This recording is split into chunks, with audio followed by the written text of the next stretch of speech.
Hi friend, তো কেমন আছো? আশা করি সবাই ভালো আছো, আমিও ভালো আছি। তো সবাইকে জানাই গুড মর্নিং।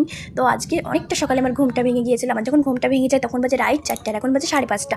আমার সকাল থেকে সমস্ত বাসি কাজগুলো কমপ্লিট হয়ে গিয়েছে, আর এই রান্নাঘরের এই কাজটাই ছিল বাকি, যেটা তোমাদের সঙ্গে শেয়ার করবো বলে রেখে দিয়েছিলাম। দেখো বন্ধুরা, কথা বলতে বলতে আমার উলুনের ছাই খেলাটা কমপ্লিট হয়ে গেছে, রান্নাঘরটা ঝাড় দেওয়াও কমপ্লিট হয়ে গেছে। এখন গুলামাটি এনেছি, যেটা ওদের উলুনটা এখন সুন্দর করে লেপে নেবো। এখন তো বর্তমানে গ্যাস পাওয়াই যাচ্ছে না, আর যারা একটু শহরের দিকে থাকে তাদেরকেও তো অনেক প্রবলেম করতে হচ্ছে, কিন্তু আমরা গ্রামের দিকে থেকে আমাদের তেমন একটা প্রবলেম হচ্ছে না। তো আমাদের আশেপাশের জঙ্গল আছে, সেখান থেকে আবার পাতা কুড়িয়ে আনছি, রান্না করছি, এই করে আমাদের চলে যাচ্ছে। কিন্তু একটু কষ্ট হচ্ছে, কারণ সকালের দিকে যেহেতু চা বানাতে হয়, এটা করতে সেটা করতে, এই জন্য একটু কষ্ট হচ্ছে। তো কোনো ব্যাপার না, কিছুদিনই তো ব্যাপার। গ্যাসেরদের ফোন করলে গ্যাসওয়ালারা বলছে যে 2 দিন পর দেবো, 2 দিন পর দেবো, এই করতে করতে না 10 দিন হয়ে গিয়েছে, আজও গ্যাস পাচ্ছে না। দেখো বন্ধুরা, আমার লেপা পোছাটা কমপ্লিট হয়ে গেছে, এখন আমি ঘরটা সুন্দর করে মুছে নেবো। তো কিছুদিন আগে বাগান থেকে পাতাগুলো কুড়িয়ে এনেছিলাম, সেই পাতাগুলো এখানেই করে আছে, আর যদি শেষ হয়ে যায় আবার যেতে হবে বাগানে, কারণ এখন বৃষ্টি হচ্ছে, সেরকম একটা পাতাও না পাওয়া যাচ্ছে না, ভিজা ভিজা থাকছে।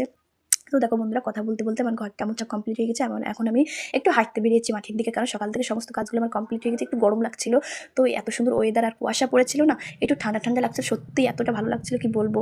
আর মাঠের রাস্তাগুলো এত সুন্দর লাগছিল, চারদিকে লোকজন দেখা যাচ্ছিল না, লোক কিন্তু মাঠ ভরা লোক ছিল, কিন্তু কাউরির মুখ দেখা যাচ্ছিল না, এত পরিমাণে কুয়াশা পড়েছিল। আর দেখো আমাদের গ্রামের রাস্তা